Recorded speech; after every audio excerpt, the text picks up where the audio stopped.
নমস্কার বন্ধুরা, আমি মৌসুমি টেস্টি টিপসে আপনাদের অনেক অনেক স্বাগত। আজকে আমি তৈরি করব দই। টক দই কিন্তু খুবই উপকারী, যেটা আমাদের দৈনন্দিন জীবনে লাগে। যেমন বিভিন্ন রকম রান্নাতেও টক দই ব্যবহার করা হয়, আবার চুল, স্কিন, শরীর স্বাস্থ্যতেও টক দইয়ের ব্যবহার করা হয়। আসুন দেখে নিই আজকে আমি কিভাবে টক দই রান্না করছি। টক দই করার জন্য আমি এখানে 500 গ্রাম দুধ নিয়েছি, সেটাকে 10-15 মিনিট ফুটিয়ে নেব। আমি 500 গ্রাম দুধটাকে 400 গ্রাম করে নেব। দুধ যত ঘন হবে দইটাও কিন্তু ভালো জমবে। দুধটা একবার ভালো করে ফুটে আসলে গ্যাসটা আমি অফ করে দেবো।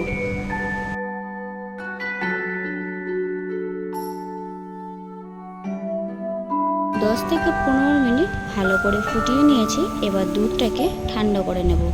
পুরোপুরি কিন্তু ঠান্ডা করব না, এমন পরিমাণ ঠান্ডা করব যাতে একটা আঙুল দুধের মধ্যে ডুবিয়ে রাখতে পারি। টক দই তৈরি করার জন্য আমি 50 গ্রামের থেকে একটু কম দই বীজ নিয়েছি। এবারে নিয়ে নেওয়া দই বীজটাকে ভালো করে ফেটিয়ে নেব। একটা হুইস্কের সাথে ভালো করে ফেটিয়ে নেব, যাতে এর মধ্যে কোনো দানা দানা ভাবটা না থাকে। দেখুন, দই বীজটা আমি ভালো করে ফেটিয়ে রেখেছি।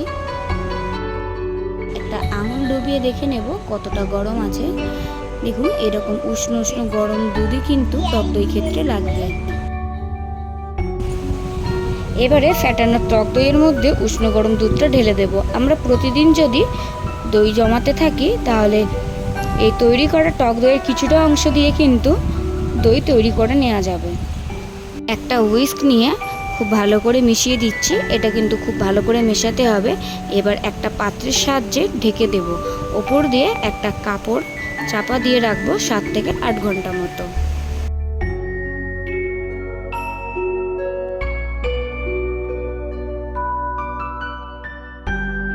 7 থেকে 8 ঘন্টা পর ঢাকনা খুলে নিয়েছি। আমাদের কিন্তু দই জমে একদম রেডি, তৈরি হয়ে গেছে আমাদের আজকের রেসিপি টক দই। এবার টক দইটাকে ফ্রিজে রেখে ঠান্ডা করে সার্ভ করব। টক দই দিয়ে আপনারা এই গরমে লস্যি বানিয়ে খেতে পারবেন।